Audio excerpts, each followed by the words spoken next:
Welcome to the Estate Professionals Mastermind podcast, a podcast for estate professionals who earn more, work less, and make a huge difference in their communities.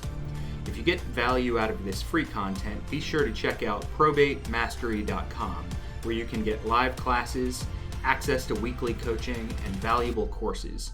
To learn more, visit ProbateMastery.com. Now let's jump into this week's content. Good morning.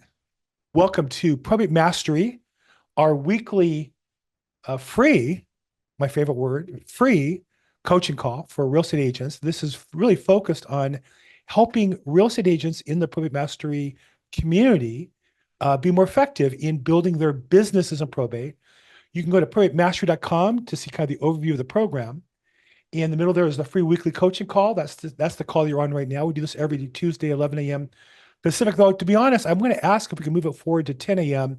in a couple of weeks just to accommodate my schedule better, because my life is around my swim schedule and I can't swim on Tuesdays, but that's a personal thing. But if you go to the link, you can sign up if you're watching this on replay and get notified when we go live on Zoom, so you can come in and ask questions. This is meant to be a coaching call. It's not meant to me just to give content, though I can talk for hours on probate. And I do have some items prepared today. But that's what that's for. You can continue the conversation.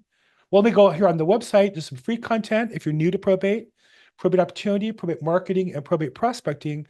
10, 12-minute pieces on the overview of how to get started in the business. And if you're looking to move forward, want to get certified, you can enroll in Probate Mastery. Click here. Live training, $3.99, and there's a whole webpage describing what that's all about for you. So I'd love to have you participate there. And then continue the conversation on our Facebook community, which is Estate Professionals Mastermind. You can have referrals, ask questions, continue the conversation here if you don't get to your questions today. Love to have you continue to do that. Separately, I'm Bill Gross at Bill Gross Probate Social Media. I host probateweekly.com every Thursday at 4 p.m. It's primarily a interview format. You can sign up here put your email in at probateweekly.com. And you can scroll down if you want to sign up on other audio formats or get past episodes. Love to have you join us there. And then additionally, I have my own Facebook group, which is Probate Weekly. I just hit 4,000 members. Thank you guys' support. So feel free to post your probate-related content there as well. I post mine there. I invite other people to put their stuff. Reen has his probate help desk, which is a great tool, I think, for all of you guys. You should all sign up for that. And other people have put their YouTube videos on. Most famously, Courtney Rollins does a great job on his YouTube. So if you want more from me, my link tree, linktr.ee/ is Bill Gross, and you'll find everything I have going on there. Okay. So I'm open asking questions. This is meant to be interactive. So you can either ask questions in the chat box, you can raise your hand, I'll call you in, we can go individually. My presumption is you're here because you're trying to build your business, and either you have a victory you want to share, a loss you're experiencing, questions, you're overwhelmed, where do I get started? Feel free to jump in with any questions at all at any time. You can unmute yourself, or I'll unmute you if you raise your hand. I'd love to bring you in and share you with the group. So I have some content prepared, but anybody have any questions to start with? I don't see any hands up. I don't see anything in the chat box. Usually takes you guys a little bit to get warmed up. Anybody? Bueller? Okay, Ed says, thanks for offering this. Just started growing my probate business. My first question is, how do you call the personal rep? Ed, do you want to jump in, maybe unmute yourself, or let me see, and turn your video on. We can have a little conversation on this, because this is a great question. Love to go over it in detail. There you go. And we'll bring you in since a little eye candy for the ladies. What's up, Ed? Hi. Where do you sell real estate? Southeastern Wisconsin, just south of Milwaukee. Very nice. By chance, do you know Reen Kasalker? I do not. So he's in Wisconsin. No, he's in Minnesota. Never mind. It's all the Midwest to me. Sorry about that. So you're south. And how long have you been in real estate?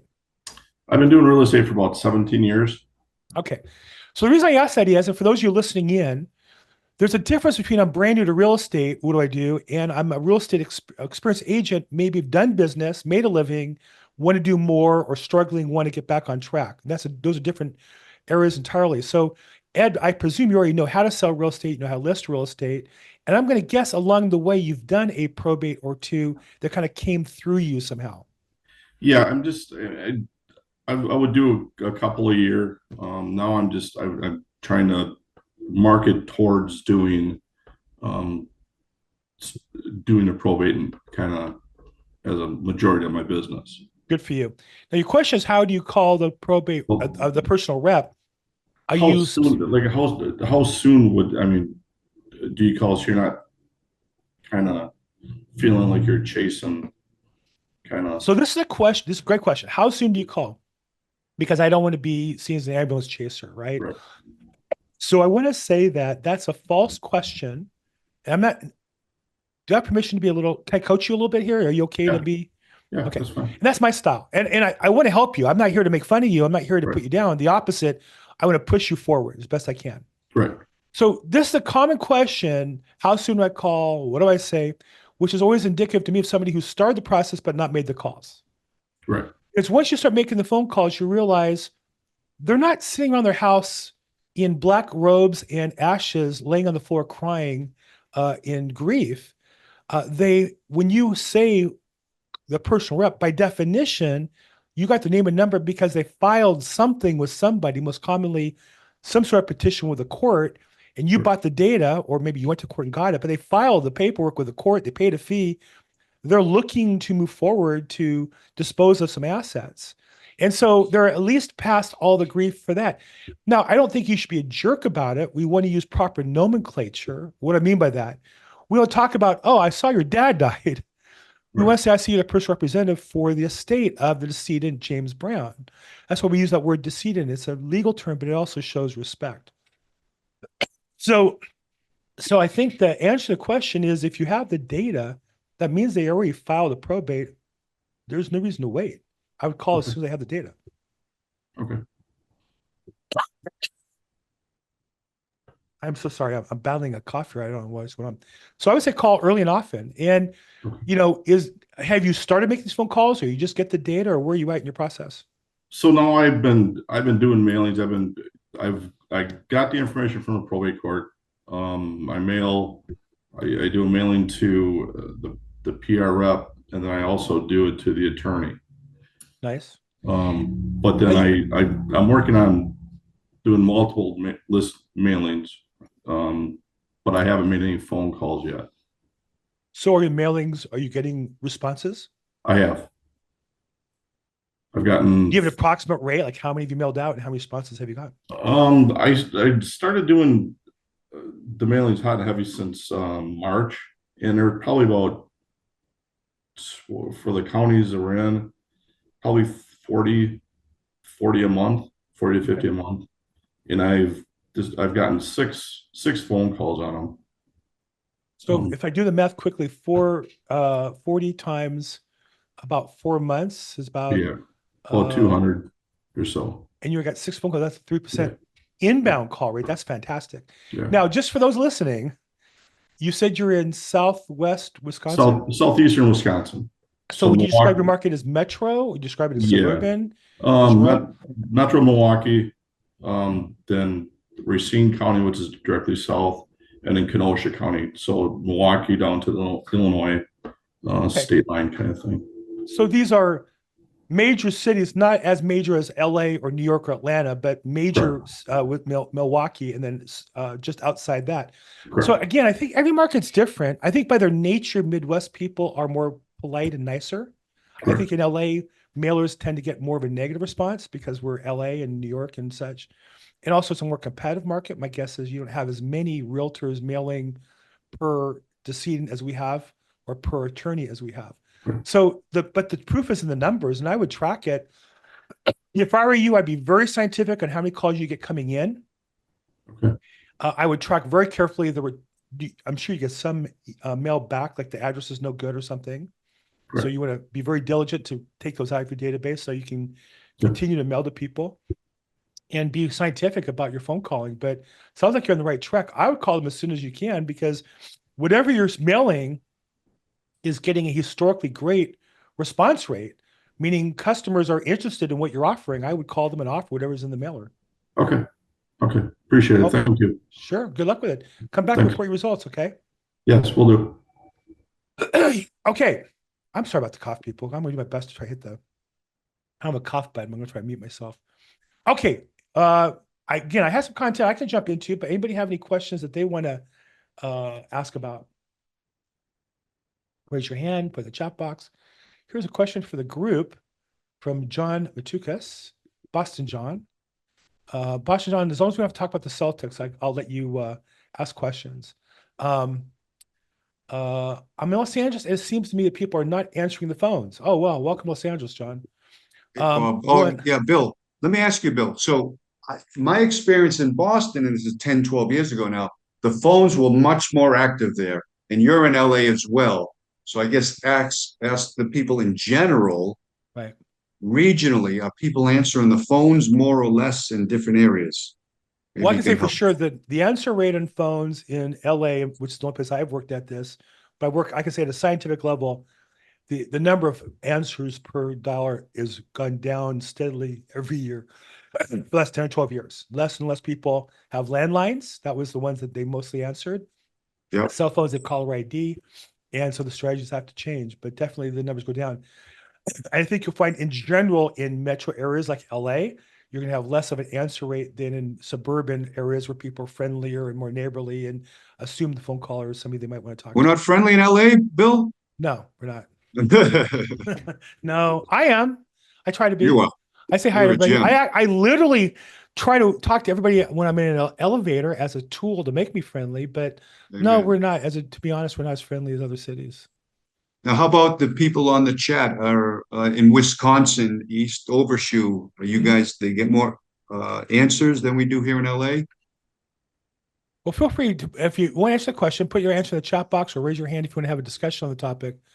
But I can just tell you, John, from doing this call and another one and talking hundreds of realtors that, like the guy that I just talked to, I just forgot his name, who was talking about the mailers. You don't get a 3%, you don't get a 3% mailing response rate in Los Angeles. Never. No. So that just doesn't happen. That's the difference between he's in Kenosha, Racine, outside of this main city of Milwaukee, just a little bit maybe. So he's still in a metro area, but not in the downtown metro Milwaukee area. People are nicer. The further you get out from the city center, that's been universal in my experience in real estate my entire career. Doris says she's in Annapolis, Maryland, and people don't answer the phones here either. I think that's pretty much common. That's a busy area too, though, right? Well, Annapolis, again, not as big as Maryland or Washington, D.C., but again, it's a substantial city. And so again, as you get further out, and of course, when somebody says they're in Annapolis, like I'm in LA, there's a difference between, say, LA, closer downtown, West LA, as you get further out the Palisades. Again, I think just further from the center, I think what we're discovering is density is what creates that kind of energy that most people associate with negative of living in a city. So as you get further out from the metro area, out of high rises and such, people are more neighborly, but just by definition. Excellent. You're a credit, Bill. I appreciate everything. My pleasure. Hey, I do have a question. I don't know if we can shift gears on this. So here in LA, if you have a limited probate, you're limited to a 5% commission. How is this going to change? I meant to ask you this. Well, okay. So you're asking, just for those on the call, he's asking a question in LA County. Let me back up. Every state has its probate code. It varies by state. And then every county has its local rules. So in California, we have a probate code. And then in LA, we also have local rules. There's also local rules in every city. So in Los Angeles, the local rules, that's interesting, I just reread them yesterday, say that on a sale that goes to court for confirmation, if you have limited authority, it means the court won't let you sell the property without the judge approving it. And I literally was in court yesterday on 2 of those. On those kinds of sales, the local rules are you can't charge more than 5% commission unless it's vacant land, in which case you can charge up to 10%, which is kind of weird because I've had small piece of vacant land or $10,000, $20,000. I had large properties that were $800,000. I was able to charge 10% on that. So that's a limit in LA County. In Orange County, the rule is 6% for the same thing, just for example. So your question then is, now you have those complications. How is the new regulations coming downstream from the lawsuit going to affect us? And the answer is nobody knows. If you watch my podcast, I do a Monday morning real estate update, and the Department of Justice, in addition to the lawsuit, which I think is disgraceful, you have one judge, one jury in one city upending real estate across the country. We should all be outraged. Every real estate agent who pays taxes should be outraged at what's going on, that the entire industry is turned upside down by one class action attorney in St. Louis, Missouri. But not only that, then the Department of Justice gets its nose into it. So, for example, California, our California Association of Realtors, which they have pluses and minuses. One of their pluses is we do a great job on creating state forms. We have the best form system of any state in the country by far. And they're ready to release forms that they believe are compliant with this lawsuit. And the Department of Justice says, oh, no, we don't like those forms. So all got put on hold. So to answer your question, I don't know. I don't have a crystal ball. I think we're in a politically toxic environment. I believe you have a government that wants to destroy entrepreneurship. And as realtors, we're all entrepreneurs, whether you get it or not. And I can't predict the future. Now I can tell you today I'm taking a listing and I put down my commission. And in California, we have a form that has us put the gross commission, 5, 6%, whatever, and then the percentage that goes to the buyer's agent, 2%, 2.5%, 3%, whatever that is. The new forms break it down more clearly, but those forms haven't been released yet. So to answer your question, I don't know what's going to happen, but I'm sure at some point there'll have to be laws that let people sell houses. And as long as I know the rules better than my competition, I'm going to win. Not really worry about it. In fact, I want to share a related topic to that as well. Does that answer your question, John? Yeah, basically you don't know. Nobody knows. Right. Yeah. Okay. Okay. Yeah, it does answer my question for now. Oh, thanks. Okay. I'll keep paying attention to you. Thank you. Thanks, Sean. And likewise, share whatever you learned. Okay. So Vince says his home phone ring is turned off due to all the sales calls we get. Is there a compelling message you can leave? Anybody who's calling regularly, feel free to come up with whatever your tools you are. I think one is to make multiple calls and not leave messages. I don't think messages make sense. I don't think anybody ever returned a spam voice message on their home phone machine that I'm aware of, but missed calls people will call you back on. And then Mark Pedroza asks, anybody near Corinth, Texas? Can somebody do a drive-by, knock on the door for me? New probate filing here in Santa Clara County. So I don't know where Corinth, Texas is, what county it's in, but if you're in Texas and near Corinth, reach out. Mark, I'm with a company. We have all kinds of people in Texas. If you can't find somebody, send me the details and I'll see if I can't help find somebody for you. Okay. Good question though. Okay. I want to share a little bit, unless I don't see any other hands up and I don't see any questions. Vince says, I have no idea what you said. Okay. So Vince, you said your phone ringer is off. Is there a compelling message that you can leave in an answer machine? I would say no. I would say nobody ever, in my experience, has returned a message of a telemarketer that resulted in the sale of a house that I'm aware of. Now, I know people return missed calls, so I would never leave a message if somebody doesn't pick up on their message machine. I think you're just asking for trouble there. But that's my experience. Does anybody else have experience on leaving messages? I know, for example, there's all kinds of technology where they purposely don't talk to people, but I think it's like slide broadcast. They only leave messages. And it sounds like great technology, but I don't know anybody who uses it in a way that actually works. So I hope that helps, Vince. If you want to unmute and have some questions, I'd be glad to pursue that further, but not sure how else I can explain that. Okay. So John asked a question about commissions. I want to share with you guys today an experience I had where I made an extra 4% on $500,000 is about $2,000, about another $900 by knowing my forms and commissions in the company. Share that with you right now. It applies in LA County. It probably applies throughout California. But to those of you not in California, I think it's the principle that's really important, that if you learn your rules, you'll get business somehow. And I want to share with you what I mean by that. So if you're in my MLS, I recommend everybody to set up a search for probate properties. And in my MLS, I can do a search where I get, including the private agent remarks, because I want to see who's listing the property, what they're listing for, when they go pending, what their remarks are, what good remarks are they putting in I'm going to copy, what bad remarks they put in that show me that they don't know what they're doing. So anybody who's, and feel free to put in the chat box what state you're from, because I'd love to know what the mix here is between California and non-California. But again, this is the principal way to watch. In your MLS, whatever state you're in, maybe you don't have a checkbox for probate like we do, but maybe it's a keyword. Okay, well then do a search on those that have keywords. And you might say to me, but Bill, not all put the keyword in probate. Okay, catch those that do. Again, if you have all the information that's available, nobody can know more than you. That was my theory. If I know everything that I can know, nobody can know more than me.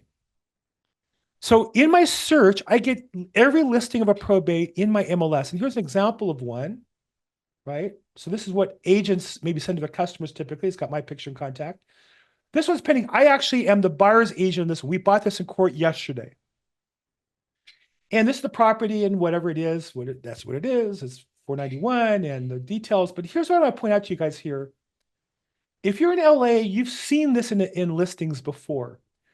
50-50 commission split of final sales price. So if you're with me on this, have you seen this in listings? Put yes. If you've been on the MLS and you saw in the agent remarks about 50-50, you've seen that before, I'd like you to put yes. Now, in this case, if you go into the MLS, I'm not going to show the whole private page. In our MLS, it still shows the commission to the buyer's agent. On this one, it's only 2%. The most common in my market, Los Angeles, is 2.5%. But in this case, they're saying whatever it is 50-50, right? So if I'm getting 2%, they're telling me they're only getting 2%. I happen to know in this case, the listing agent is the official listing agent for the county of Los Angeles. Very unusual, but LA is so big.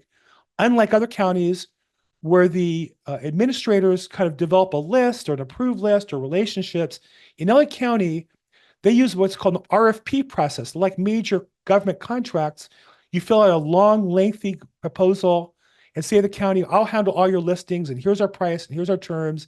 And they solicit official. I think this is the only company that responds to it as far as I can tell. And they do this contract, I think, every 2 years. So when the official county administrator for LA gets a listing, they have to use these guys. In order to get the contract, these guys have agreed to take the listings at 4% and offer 2 and 2. That's some of the background. And you'll notice this verbiage here is interesting. Why would they have to say 50-50 split, 50-50 commission split of the final sales price? Well, what happens is they listed this property, in this case, at 468. And they say to the court, well, that's the maximum we could get. And it goes to court, and then my investor and I show up and say, well, actually, we're glad to overbid. And the rules in California are, if you're willing to pay by more than that prior price, by 5% plus $500, then you can bid on the property. You have to show up with a cashier's check for 10% of that amount. In this case, it was $491,900. So my client showed up with a check and me. Cashier's check made to the state for $49,190. And if you buy it, we're getting at no contingencies. Now, if you look at the property, it's a tear down, so it's not a problem in this case. So what's interesting is, by definition, to me, the listing agent fails when there's an overbid because they said to the court, we did everything we could to sell the price at maximum value. And here I'm showing up overbidding them, right? Are we all in agreement? Are you following me on this story so far? If there's an overbid, it means they didn't get top dollar. Is that a fair assessment? It's a two-step sale. Okay. So here's where it gets interesting. In California, you can buy the probate code. You don't need to be an attorney. It's on Amazon. It only costs $44. I have a copy in my bookshelf right there. For those who want it, you're welcome to get it. I'll put it in the chat box. Okay, it's not a mystery. And by the way, it's written in English. It's not written in Latin. And if you read the probate code and you go to section 101.62.7, and scroll down a little bit and you read the section. This is about a confirmation of sale to purchaser procured by another agent or broker. Well, that's all English. You guys all follow that, right? Simple so far? Is this too complicated or is this okay? Some feedback. We good or not good? If you go a little further down, it says, if the sale is confirmed on an increased bid, the other agent or broker shall be paid all the compensation on the difference between the original bid and the amount for which the sale is confirmed. So what that means is the listing agent who came to court saying, hey, this is the maximum I can get, $468. The probate code written in the state of California, and I don't know what it is in other states, I imagine it's similar, says, okay, that's fine. You earned your 4%, your half on the $468. But since the buyer's agent went to the trouble of bringing in a buyer and overbid you, they get all that commission. You don't get any of it. Now the difference is about $900. And so what I think is a sleazy practice by real estate agents is they'll put in the MLS, it's 50-50. Well, you can't advertise and change the probate code. The code's passed by the state of California, signed by the governor. You don't get to just advertise and say, we're going to violate the law so I get more commission. It doesn't work that way. So what do? Well, what I do is I show up at these prepared to say to the judge, hey, when the judge says, okay, it's confirmed, 491.9, winning bidder is Bill Gross's buyer, winning agent is Bill Gross, commissions are, and the other agent always says split 50-50. Now, and I've learned in a lawyerly way and say, excuse me, Your Honor, can I be heard on this? And they'll say, yes. I'll say, I would reference you to 101, probate code 10162.7 towards the bottom in B. And it discusses this case where when there's an overbid, all the 4% comes to the buyer's agent. And what's fascinating, my customer watched it. He came in on video. I was there in court with the listing agent. And the listing agent started to argue, well, yeah, but we advertised this. And because I know how lawyers are, when you have the right code, you don't argue your case. The judge is reading the code. So I didn't say a word. And then she said it again. But we advertised. I know the judge doesn't need to be told that a second time. They're not stupid. It's disrespectful. And then she said a third time. And I just sat there, quietly waiting for the judge to read the code. And the judge said, the code's pretty clear. I don't have any discretion here. The extra money is awarded to the buyer's agent, which was me, which was $900. So because I know this code, now I'm going to give a hat tip. Anybody in LA who knows Leslie Cruz, she's an agent with Keller Williams in the Long Beach area. She's the one who I saw do this the first time in court. And I've tried to take it to another level by printing out the code and bringing it and giving it to the judge. And so what I want to say is because now my client afterwards said to me, wow, you really know this stuff. Like every client, in the course of discussing our strategy, there were a couple of questions where he didn't listen to me because he thought he knew more. He said, I just need to do what you tell me to do because you obviously know this stuff. So why do I tell you all this? In the time that I was there, I earned an extra $900. I was already there. I already won the property, got the commission for the rest. I don't necessarily want you just to learn how to work at court overbids, which I think is great, but I want to challenge you all to really master your material. And whatever the rules are in your state, get your state's probate code and read it. You have to read the whole probate code, but the part that relates to real estate, you should. In my case, the book was probably on 1,000 pages and maybe 100 related to real estate, but I've read them all numerous times. And I have multiple editions of the book. So I want to challenge you all. This was something that before Bruce owned Probate Mastery, Chad did. And I know Bruce references it also, which is he challenged us to go to court and learn the business. And so I think part of the process is not just finding the personal representative and finding the attorney, but it's being the right agent by really mastering this material. And that's what I want to challenge you guys to do, is to really learn this so that you're masters. So people say, I want to work with you because you know this better than anybody else. Okay, it's a little complicated story, but hopefully you guys learned the, okay, and Ignacio says, what was the probate code you used again? Do you have a link that we can use to print? Yes, I do, because I just think that these listing agents, to me, as a real estate agent, I think generally they don't do a good job cooperating with other agents. They're obligated to. In this case, the listing agent was also the buyer's agent that we were overbidding. Of course, she's not going to be happy that I overbid her and cut her commission by more than half in this case. So she wasn't nice about it. She wasn't helpful in any way. She was, marginally professional. I'm not going to put her name out there, but I just want to say that anybody who's been to probate courts experienced this. I've watched this over and over and over again. And I'm the opposite. I don't sell my own listings. I want other agents to bid on my properties. I want my seller to get as much money as possible. That's my job. Now, do I tell the other agent they're entitled to that half the commission? I'm not going to tell them that. If they don't know, I'll put the money in my pocket. But what I don't do is advertise that's 50-50, because it's not 50-50. It violates the probate code. And I don't want to advertise something that I know is wrong. I don't want to cheat a colleague as a real estate agent just because they don't know. Okay, I put the link into the actual page that you can print out. I actually link this on my phone when I go to court and read it. I used to print out and give the judge. I find judges don't want you to give them a piece of paper.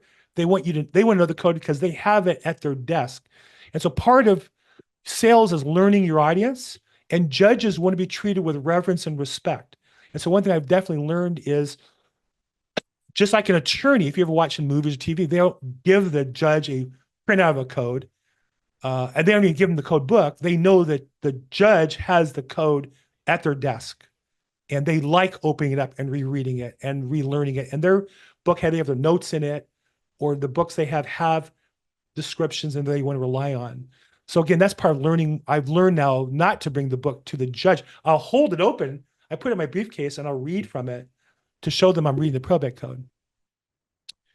Okay, questions on that? I know it's a complicated story, but hopefully the principle is learned, which is let's be experts on this material. Any questions on the specifics or just in anything else in general?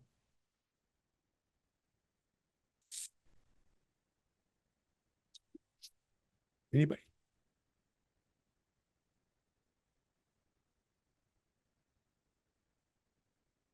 Anybody? No?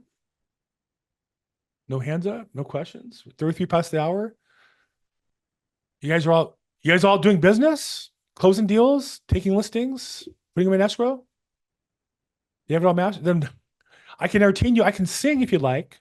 Would you like me to do a little song and dance routine? Here's a question. Why are you on the call today, and how can I help you achieve that goal? What is it you came here to accomplish? Maybe it's too basic. No, Doris, there is no too basic. There is no too basic question. That's why I'm here, okay? It's too basic, but what is the best way to get started with probate? Okay, so Doris, are you open to unmuting and I can kind of walk you through it? Yeah, I'm good. Fantastic. So Doris, so again, when everybody says, where do I get started? I'm always, reminded of trying to find your way out of a jungle with a map. You have to first know where you are. So first question would be where do you sell real estate? So I'm an established agent in Maryland. I cover about an hour radius from Annapolis. So I go to Eastern Shore in through Baltimore. But yeah, so I've been a successful agent. I've been an agent for about 12 years now. Nice. And I would like to use probate to expand my business. So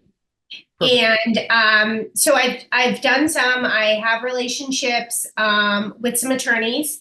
And so I've received referrals, and I have been on the listing side and I have been on the buyer side, both, but that's quite sporadic. So I'd like to, I signed up for the course because I'd like to have a system that I put in place. And so that's where I'm interested in. How do we just get to I know that I have some notes about buying leads and whatnot, but how do we go from that point to successfully filling our sales funnel? Right. So, and again, first off, do you include Salisbury, Maryland? That's a little far from me, but. Okay. My aunt used to have a poultry farm in Salisbury. So again, and it's important to ask the question where you are. And so the answer for you is way different than other people, right? And just a recap, you have an established business, successful to your description, and want to do more. So I would not recommend, well, let me back up. So how do you generate business before the probate? Are you a cold caller? You a door knocker, a mailer, or you've built your business over time and you have kind of this massive energy and it's working for you? You just want more. I mean, like with 4 settlements this month, I mean, it's not like insanely busy, but it's steady. I'm Great. steady. And I have a great referral network. And I don't cold call at all. I don't do postcards. Great. So great. So you teed up my answer perfectly. I would not cold call anybody in probate if I were you, because you're not calling your own database. I wouldn't postcard cold call people because you're not postcarding your own database. What I would do is whatever you're doing to stimulate your current business, I would add in probate related and avoiding probate related, i.e. estate planning content to them, adding that that's a service you offer, as well as searching for people who are referral partners in that space, i.e. attorneys who are in probate or estate planning. So I think do you have social media? Do you post on Facebook? I would add to that mix content related to both probate and estate planning so that you have right now, I am sure, a customer whose aunt died and they're in charge of it and they don't know what to do. And absent you, they're going to call an attorney out of their book.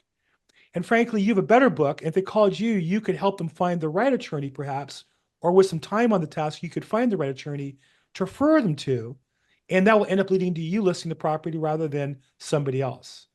And so I strongly recommend for agents who are already in business, not to start cold calling. Take the Probate Mastery or watch the free content, learn the mechanics, learn the lingo, learn the content, and then share what you learn with your database so that those people that you know, like, and trust will refer you their leads. That's the lowest hanging fruit that you're literally is slipping through your fingers today.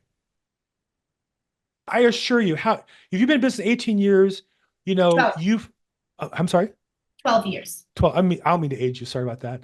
You didn't look old enough to be in 18 years anyhow. 12 years, you've talked to over 1,000 people. I assure you that there are several probates right now going on that you don't know about. And I'm not saying to put you down. I'm just saying, let's find them. Let's look for those in your world. And that's then going to come from people who already know, like, and trust you as a realtor. They're not going to argue with you because they already like you. They just didn't know, oh, you can handle my aunt's probate sale in some other state? And the answer is yes. Why? You can come on here, find somebody in that neighboring state and refer it to. You get somebody in the DMV or you get somebody in North Carolina with people in those places, and you can be the resource to that attorney or to that family member or that friend. Number one, I always go back to that. The rest, the companies sell cold calling and mailing packages and all that. Great if you're launching a new business, but in your case, you are sitting on a database that's worth $1 million, and you're letting a couple $100,000 of revenue slip through your fingertips right now. Okay. My goal is to make you feel nauseous enough to stop that. I'm kidding. Does that help a little bit? Mm-hmm. Yeah. I was just thinking that like the first gentleman was talking about like the postcards, sending the postcards, and you're getting that 6 phone calls from 40 to 50 postcards. And is that the starting point, or is buying the leads the starting point? But it sounds like the starting point for me is more of educate myself on the process more and then put that into my social media where I'm really reaching most of my people. Well, and then I might make an assumption about your business that you could afford to, 40 postcards a month, let's say is $40 a month, plus the day is another 50. But the problem is after 5 months, you have, month one now is 200 you've sent out. I mean, at some point you send out 200 a month or 300 a month. So you're spending $200-$300 a month plus the data. My guess is at your business level with 4 closings this month, you can afford to reinvest some money and test that and see if you get the same results. You're different than other agents who can't afford to do that. So you might just consider, and I do things like that all the time. I literally am canceling one program and I put money in something else just to supplement it. And I don't want to make phone calls, but if I can leverage my financial success to get some business, I'm open to that. But I do think that you have the additional advantage. Like I would mail postcards about probate or estate planning to your current database before I send them out to strangers. Just because you already have people who you sold houses to, and they don't have their property in a trust. And they don't know maybe that they should. I don't know Maryland law as well as California, but I believe it's similar enough that there's steps they can take to protect their asset that if they don't take, they'll end up regretting it. Thank you. Thanks, Doris. Thanks so much. Good question. Okay. Stephanie says she looked for the probate code in Georgia, it's not on Amazon. Okay. Well, again, I'm in California. It's the biggest market by far. And I do think, generally speaking, law books are not on Amazon. You might have to search on Google. You might ask a probate attorney where they get it from, who their vendor is, and buy the probate code. But I can tell you, every state has a book with a written probate code. There's also online services that attorneys use, just like lenders in our industry use our regs, just like we as realtors have different public record services and the MLS, that they might subscribe online to a service instead of books. But I do know that there are I'm sure there's a probate code for the state of Georgia printed. It might be expensive. It might be a couple $100 because, kind of like school books, there's a limited market for them and they're valuable. And so you might find used, or you might talk to an attorney who might be able to clue you in on where to go. Okay, Quasi says, is there a template for a brochure to give attorneys and or personal representatives that you'd recommend? So I will share with you guys my brochure. I can't say I'm particularly beholden to it. I went onto alltheleads.com. They're a great vendor service. I bought their template, customized it, and used them to print the first time. And there's a link to what it looks like there. You can go to alltheleads.com to get something like that for yourself as well. So hopefully that works for you, Quizzy. That's in the chat box. And okay, next, what do you do if the property sells for a substantial amount more than the probate inventory appraised amount, and the deceased owner passed away fairly recently? Nancy, I don't know I understand your question. If it sells for more, it's not a problem. And the deceased owner passed away fairly recently. So if they passed away a month ago and they opened a probate, they do a inventory and appraisal report, and then you sell the property. It's not uncommon that the appraisal report's very low and we sell it for a lot more. So I'm not sure if you want to unmute Nancy and come in. I'd be glad I'm just not following your question. And your video's on. Let's see if I can get you unmuted. Oh, your video's on, but it's not it's on a blank screen. Okay, so again, Nancy, I'm not sure I understand your message, but if you want to mute yourself and jump in, I'd love to help. Or if you want to add a little more to the chat box, I'll help there. Stephanie Wright says, okay, thanks. Look for the code. Okay, got it. And Quasi says, thank you. Thank you, Quasi. Great question. Okay. Any other questions? I'm sorry there, Nancy. If you want to unmute, I could jump in and answer yours. Anybody else have any questions, comments, victories? My victory is I went to court yesterday. I literally tracked every single probate sale confirmed in LA County, as well as Orange County, and I used to do 15 sales a year.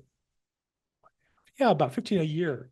And then when COVID hit, for about another 6 months, it continued the pace and then stopped.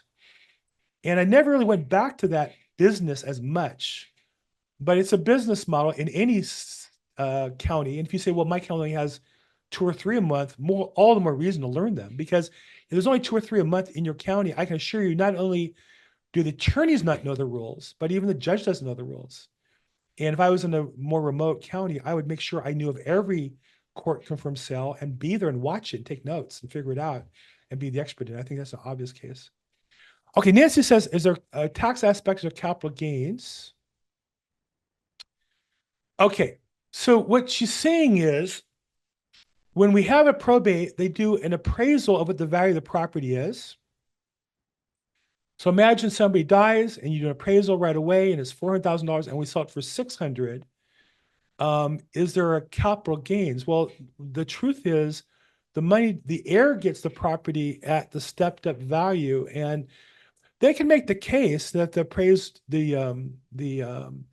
inventory appraisal report isn't reflective that they get at the sales price. Kind of get a little technical here, but the estate might be held responsible if the inventory appraisal is too low.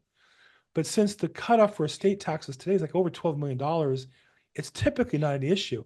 On bigger states, I'm working on one, it is an issue, and they do watch those numbers carefully as far as not wanting to undervalue or overvalue and try to find the right mix as far as taxes.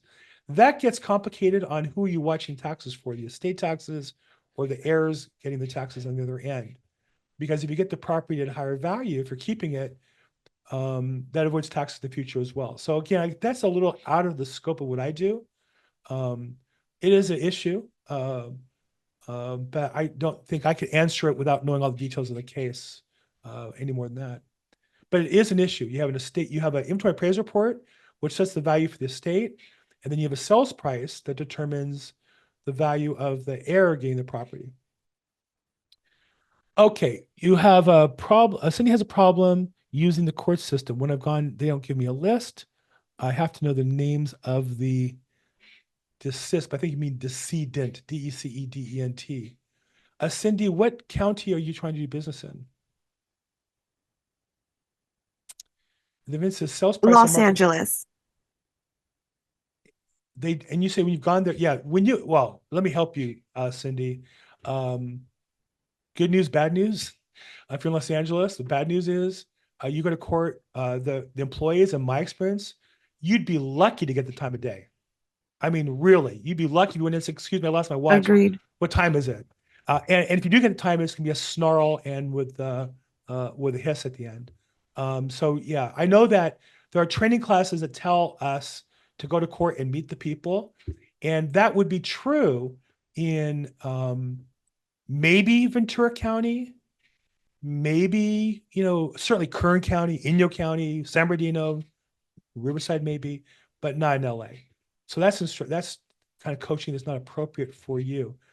If you want offline, Cindy, where in LA do you do business?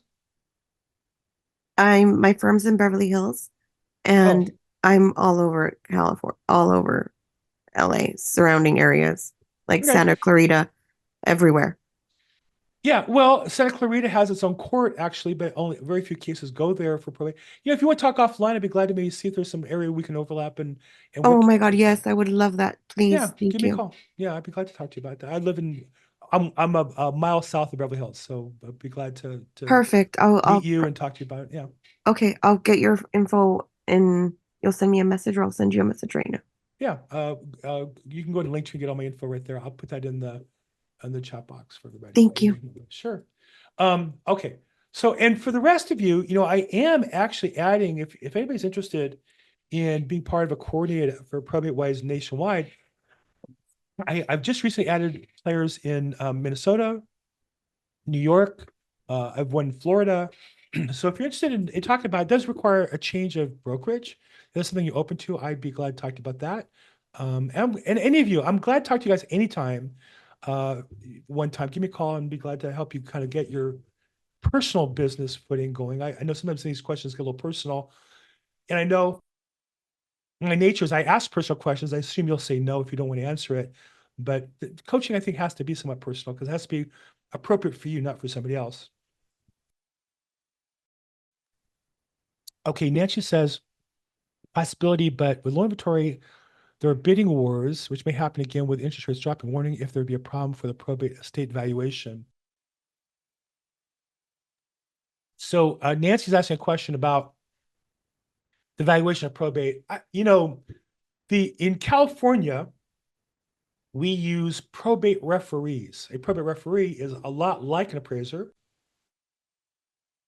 It's a separate certification. In fact, one of my good friends, Kevin Bemble, just did a Facebook on probate referees. I'm going to put it in the chat box on probate referees.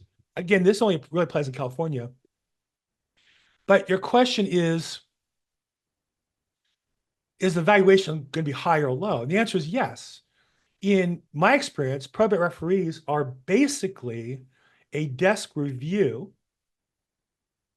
For those who are familiar with desk reviews, like I was a lender in my career, most desk reviews, you actually have comps and photos and a grid. They didn't even do that. The report you get has the legal description, the APN, the address, and a value. And because they usually charge for photos and don't attach the photos. I don't think they even drive by the property. I say that whether they're supposed to or not, I don't know, but I don't believe they do. Now, I will say that probate referees in California their contact information is online. As a listing agent, I'll send them comps and information, try to help them do the job and be as productive as they can be. And you're certainly welcome to that. Some don't appreciate that. Some do. And the probate code allows them to take as long as 60 days to complete the report, which is unbelievable to me. So her question is, might the appraisal be high or low? And the answer is yes. Part of being a probate agent in California is be on the lookout for the inventory and appraisal report done by the probate referee to sometimes be so low that you can't sell the property. If it's so high, it might cause a seller to think they should be able to get more for the property. So that is a challenge you have to work through for sure. But again, I put in the chat box, my good friend Kevin Bemmel, who is a professional fiduciary and an appraiser, gave a really good overview of what probate referees are in their process. I put that in the chat box. Okay, we got a few more minutes left. If you guys have any more questions, I don't see any hands up. Nancy, did I answer your question? I see you're unmuted.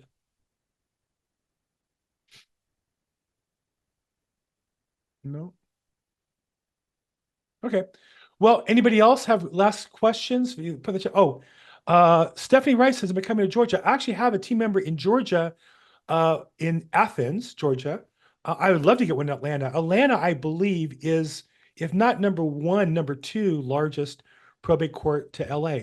I think they go back and forth depending on how you count them. I would love to have a partner in Atlanta in particular. Georgia is different in that your state has a lot of small counties. I think that's a great opportunity to dominate whatever county it is that you're doing business in. So Stephanie, if you're interested, I would love to talk to you. And again, for anybody on this call, I'll put my link tree with all my contact info in the chat box, and feel free to reach out to me, set an appointment, call, text, email, or anything. All right, then. Thank you. Sure, Stephanie. Okay, any other questions?